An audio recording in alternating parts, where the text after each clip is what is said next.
Teaching our children well. How do we develop the skills for a 21st century economy? No one argues this is where our economic future starts, but there's a fierce debate about how we upgrade our education system to turn these pupils into successful citizens.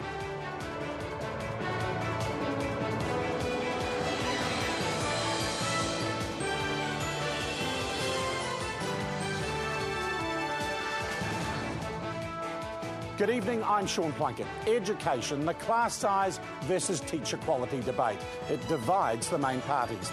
And today, John Key's been on the campaign trail, selling the government's controversial investing in educational success policies, after primary teachers gave them a resounding thumbs down yesterday. Well, I believe we do have the support of a lot of teachers. Even within the teachers that the NZEI represents, there are many schools and many teachers that would actually support what we're doing.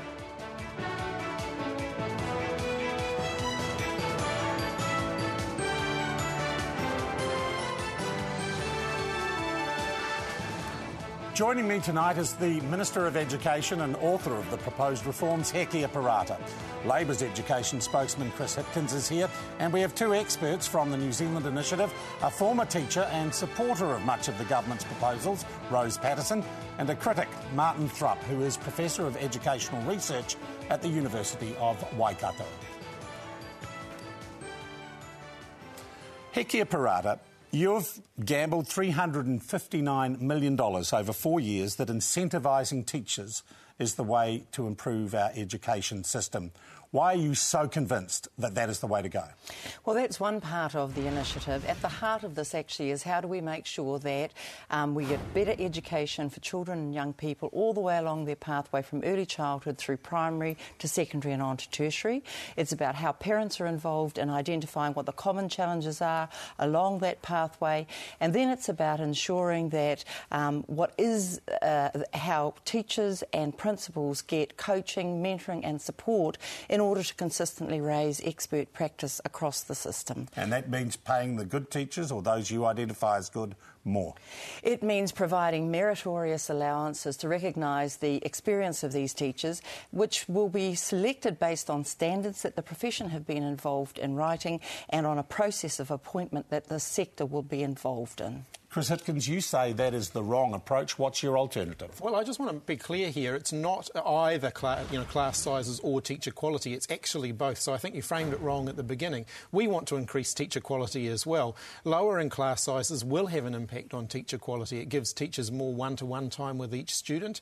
Any teacher will tell you that. And many of the things that research tell us have an impact on student achievement are in themselves affected by class size. So you say you're aiming for the same goal, but you're going to get there in a different way. Absolutely. We want to increase student achievement and improve teacher quality. Absolutely. I want to come to you, Rose. Who do you think is right?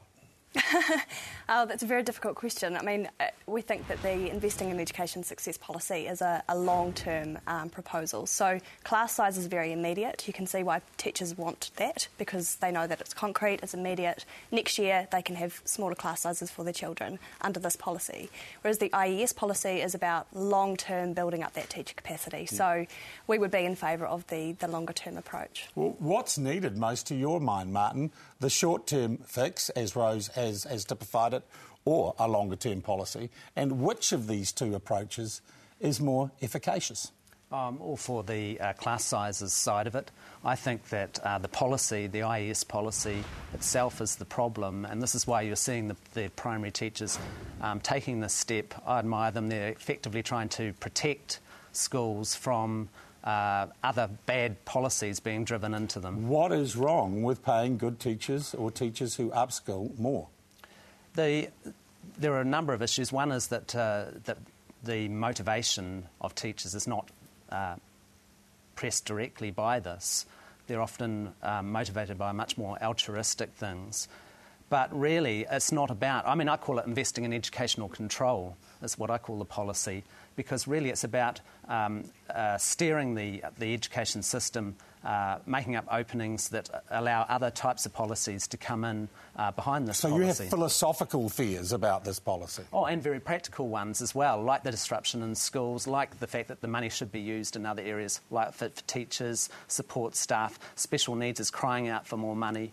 But what do you mean disruption? Because we already fund 4.5 million hours of release time in our schools now. Every year, teachers and principals are out of class. They are involved in professional collaborations. They're having professional learning and development. They're on sabbaticals. They are out now. What we're trying to provide is a more systematic, less ad hoc approach that is built around the children and young people's needs. Well, would you agree, though, Heki Parata, this is fundamentally an ideological argument? Well, it's not ideological on my part. What we've done is looked at the research both here in New Zealand and overseas. We've also looked at what the characteristics are of the systems with whom we compete for to ensure our young people are up there with them. And this argument about class size, first of all, the policy is actually about one less child in a class over 4 years.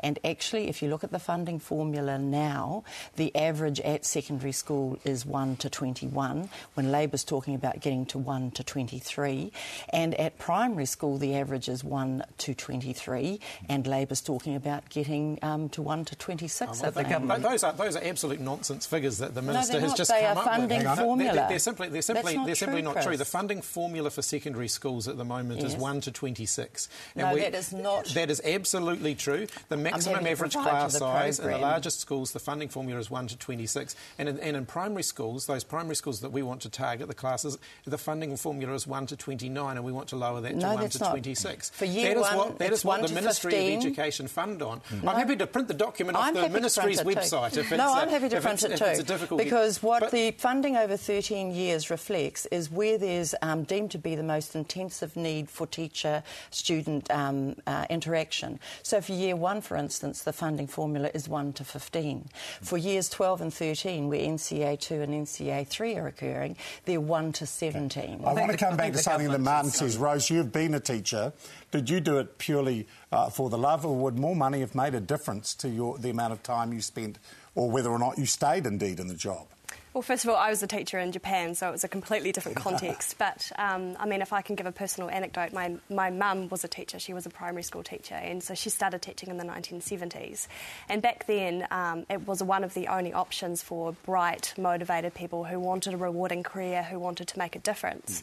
It was sort of teaching or nursing or, admin work for women in particular.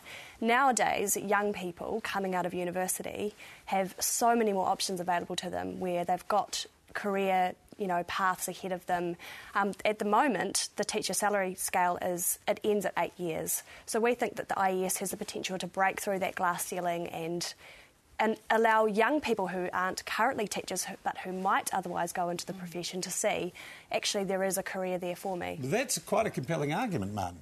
Well, no, I see the government really fiddling while Rome burns here. I think there are much more better ways for improving teacher performance. And one of them, for example, is exactly that the issue that Labor is doing with advisory services. What's happened there, Sean, is they've effectively been contracted out, and so the people in those areas don't have any certainty from year to year.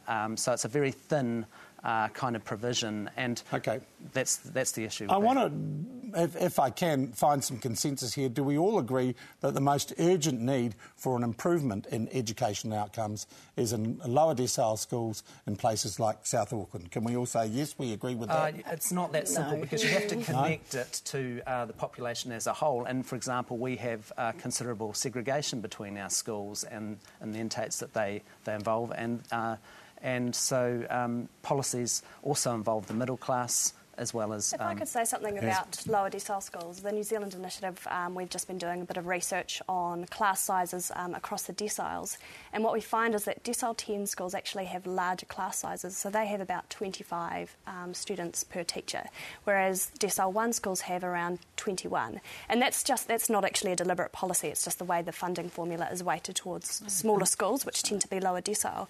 But the class size issue if it is effective, and the research is a little bit shaky on it, but where you do see an effect, you see it with students from disadvantaged backgrounds. So the system is actually kind of working already. And you say it's delivering the policy that Labor's promising already, in effect. Well, in a way, but it's, the Labor policy is quite blunt. It's across the system, whereas at the moment you are actually having smaller class sizes in those lower decile schools. And it isn't either or, because actually in the last 5 years since we've been in government, teacher numbers have gone up by 15%, while student numbers have gone up by 0.7%. So it isn't either teacher numbers or quality of teaching practice, it's how we do both. Well, it is really, because you're going to axe this policy if you get into government. I don't know where those numbers came from, because actually student numbers have according to Ministry of Education roll return, student numbers have slightly declined and teacher numbers have slightly declined over the time that Heki is talking about. So I'm not sure where she's picked up those numbers from. But I think the really important thing that we've got to talk about here is student progress. And actually, when it comes to low decile schools, they can be making enormous progress with those kids. And yet those kids, because of the way the government are measuring and targeting things, they're still deemed to be failing. But they can make far more progress, actually, in some low decile schools than some of the higher decile kids who aren't making much progress. What we've just heard from the initiative is those schools already have the low class sizes that you were promising. And moreover, if that is the case, Chris, then you should be supporting the delivery into schools in Term 4 this year, the progress and consistency tool, which does provide for capturing exactly the progress that is being made. Again, it doesn't deal with progress. The national standards, which is what PACT is based on, are based on a stocktake of whether a kid jumps a particular hurdle at a particular time. No, it's not based on the progress that they make, because kids can make an enormous amount of progress in a year and still be below standard. Okay. Well, national standards puts a label on them and says that Martin, I want to come back to you. I guess in many ways there is a faith that teachers know what is best for us. We're all brought up to believe that. And we have, it would seem to me, a split amongst the teachers. We've got primary teachers who say they don't like it, and we seem to have qualified support, don't we, from secondary school teachers and principals. It would be very interesting if it got put out to the teachers in the same way as with the primary teachers, yes, whether there would be the level of support. I want to come back to national standards, because really it's a very damaging policy that is narrowing the curriculum, it's labelling children. If I could see the person that came up with the labels below and well below, I would take off my shoes and throw it at them right here. Well, thanks for all that emotiveness, but actually they're not labels. What's required at a system level, what we now know from 0 to 18-year-olds is how many kids are participating in early childhood education. At what years in primary school we have particular challenges. It is too late to wait till year 9 to discover that a child cannot read or write or do maths at the level they need to. And so all the way through the system we are seeing progress. Let's go to progress. Yeah, when you went out of government, Māori kids were leaving school at 44% of them had NCEA 2. That's shameful. Absolutely. And here we are 5 years on, it's now 63%. That's a nearly 20% improvement in 5 years. It's still not good enough, and those kids but were it's primary better. school when Labour Here's a very good example. Those kids were at primary well, if you want to talk about the 15-year-olds and data is one of the characteristics I want to move on of from best this. performing systems. I want to move on from this somewhat binary argument, clearly. I want to ask, is there any other area in education, and Martin, I think you're the best placed person to say this, where we're currently failing or we need to take some new initiatives? And I'm thinking in particular of what we are teaching our children and what sort of careers we are preparing them for. Sean, if I look at the policies of the key government over 2 terms now, I think we're seeing a hollowing out of the education system, and I really struggle to point to improvements. The area that could possibly be looked at, I think, in that way is the modern school environments, but even there are problems, the IT problems. Generally, I think we've got a weakening of policy over the last 6 years. Well, Professor Thrupp, given that you spend most of your time researching for the NZEI and you use a sample of 6 schools... No, I'm not. I'm just stating a fact. And the sample of your research is 6 schools. We're dealing with 2,500 schools. Well, Minister, your government is extremely selective in the research that it pulls up from overseas, extremely selective in the academics that it chooses to Martin, thank listen you. to. Heki, I want to come back to you and say one thing we haven't discussed tonight and hasn't made headlines much are charter schools. With the apparent, weakening in support for the ACT Party, are charter schools still an important part of National's education platform or not? So New Zealand, one of the reasons why we're seen as being a top-performing education system, and we are, is the diversity of schooling options that are available for parents. So whether that's single-sex or co-ed, total immersion, Māori or English, faith-based or secular, we have those options. And what we've known for some time is that while many of our kids are successful, those that are not so successful, too many of them are Māori, are Pacific, come from poorer homes. So charter schools are one still option.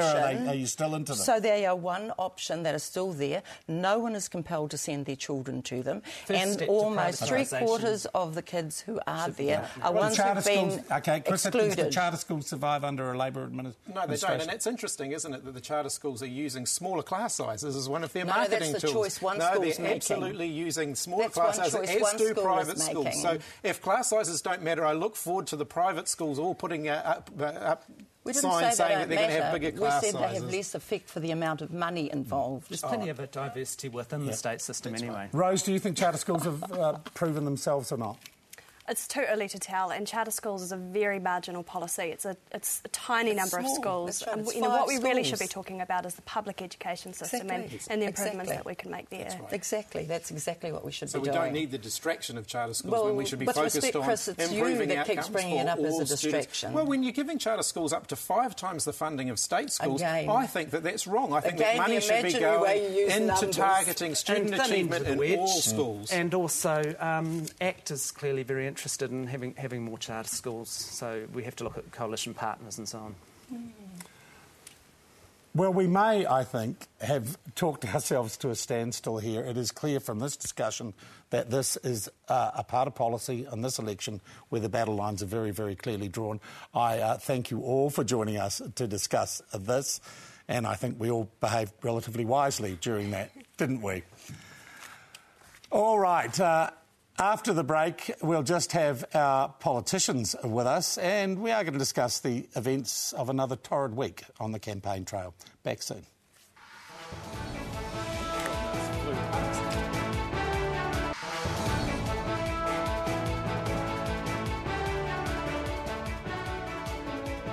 Welcome back to Prime Time. Well, we seem to have talked education to a standstill.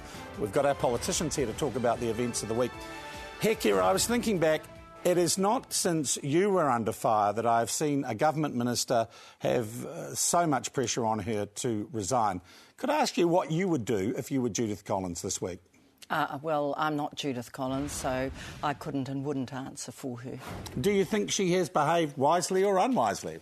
Look, that's a topic that's been well interrogated this week, and, the Prime Minister has given his response on that, and I'm satisfied with that. You got any advice for her? Because you did write it out. Look, it takes a lot of resilience, when everything is focused on you and, when you're deemed to be the one that should be stepping up on different things. And politics is a tough business to be in. Chris Hipkins, if David Cunliffe was Prime Minister and you were a minister and he said, I think Chris Hipkins is unwise, would you take that as a signal that you're out of there? Oh, it'd certainly be a pretty big warning sign, and I think John Key said that Judith Collins is unwise on multiple occasions. Look, the reality is when I got into politics, I made a decision that if I had something to say, I would say it, I'd put my name to it, and I wouldn't hide behind pseudonyms or anonymous bloggers. I think the people that do that are gutless and completely lacking in integrity. Hekia, do you think the fact that at the moment this election campaign's been hijacked by an anonymous person leaking private emails, does that concern you? Yeah, it does, just generally, because I think that it is absolutely distracting us from the kinds of issues we've been debating here tonight. And there are a number of issues that are important for New Zealanders: the state and direction of our economy, housing, employment, education and so forth.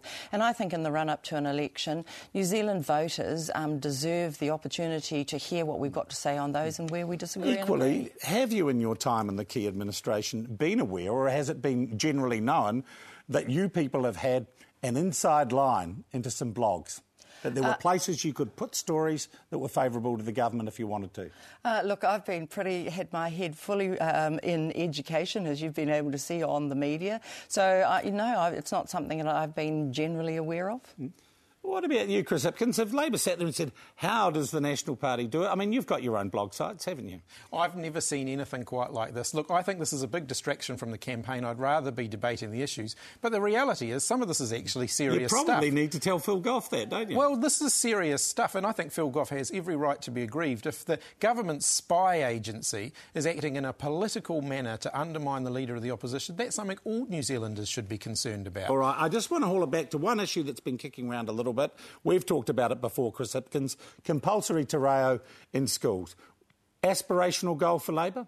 I think at longer term I would like to see te reo Māori much more widely available in schools. I've said to you before that I'd love to have learned te reo Māori when I was at school, and I would still like to learn it now, and I hope that sometime soon I'll get the chance to do that. Hekia Parata, would you do it if, say, you needed the Māori Party and they wanted it?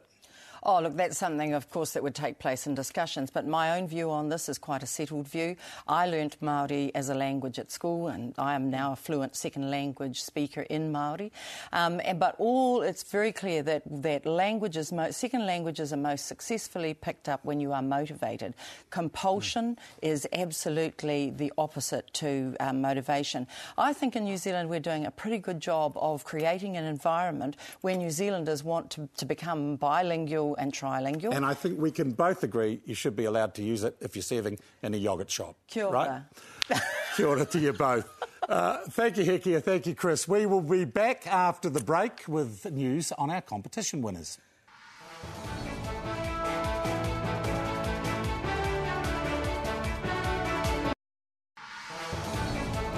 Before we go, we have been asking you to send us selfies with politicians. Here's our winner, Anne Elliott from Middlemarch. No prize for guessing who she's with. We'll also send our books to Philippa Ism and Deb Kendon.